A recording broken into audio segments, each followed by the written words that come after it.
আগের ভিডিওতে আমি বলেছি হলুদ মানুষের শরীরে কিভাবে ভীষণ ভীষণ উপকারী হতে পারে।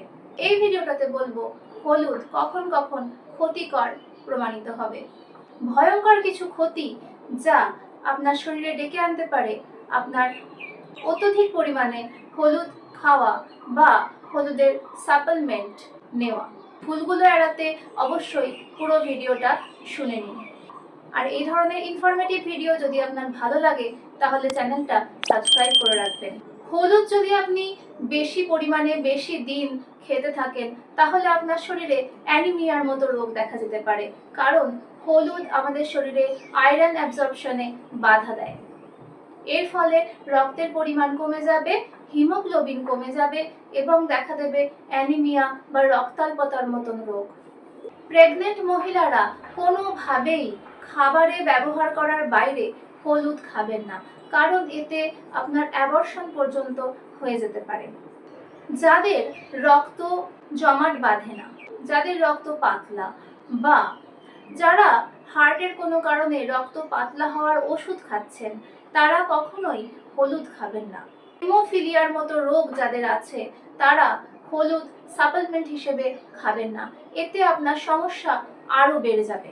বারবার যাদের কিডনি স্টোন হচ্ছে তারা হলুদ বেশি পরিমাণে খাওয়ার চেষ্টা করবেন না, হলুদের সাপ্লিমেন্ট নেবেন না। হলুদে থাকা রাসায়নিক প্রপার্টিসগুলো ক্যালসিয়াম অক্সালেট স্টোন তৈরি বাড়িয়ে দেয়। যাদের গলব্লাডার স্টোন রয়েছে বা পিত্তথলি সংক্রান্ত কোনো সমস্যা রয়েছে তারাও কিন্তু হলুদের সাপ্লিমেন্ট নেবেন না। ডায়াবেটিস যাদের শুরু হয়ে গেছে, অর্থাৎ যারা ওষুধের ওপর নির্ভর হয়ে পড়েছেন, তারা হলুদকে এতে করে হাইপোগ্লাইসিমিয়া হওয়ার চান্স থাকে, অর্থাৎ সুগারের পরিমাণ অতিরিক্ত নেমে যাবে। এর ফলে কিন্তু মৃত্যু পর্যন্ত হতে পারে। জিইআরডি বা অ্যাসিড রিফ্লাক্সের সমস্যা যাদের রয়েছে তারা হলুদ সাপ্লিমেন্ট হিসেবে নেওয়ার চেষ্টা করবেন না। ছেলেদের মধ্যে টেস্টোস্টেরন কমিয়ে দেয় হলুদে থাকা কারকিউমিন।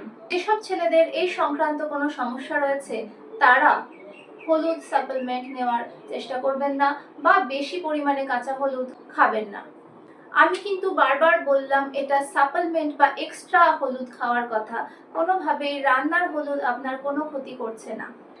সাপ্লিমেন্ট নেওয়ার আগে 5 বার ভাবুন এই সমস্যাগুলোর কোনোটা আপনার আছে কিনা। ওভারডোজ হয়ে গেলে কিন্তু ক্ষতি অনেক বেশি হবে উপকারের থেকে। যদি ভিডিওটা ভালো লাগে, কোনো উপকারে আসে আপনার, তাহলে একটা লাইক দেবেন, কমেন্ট করবেন এবং সাবস্ক্রাইব করে যাবেন।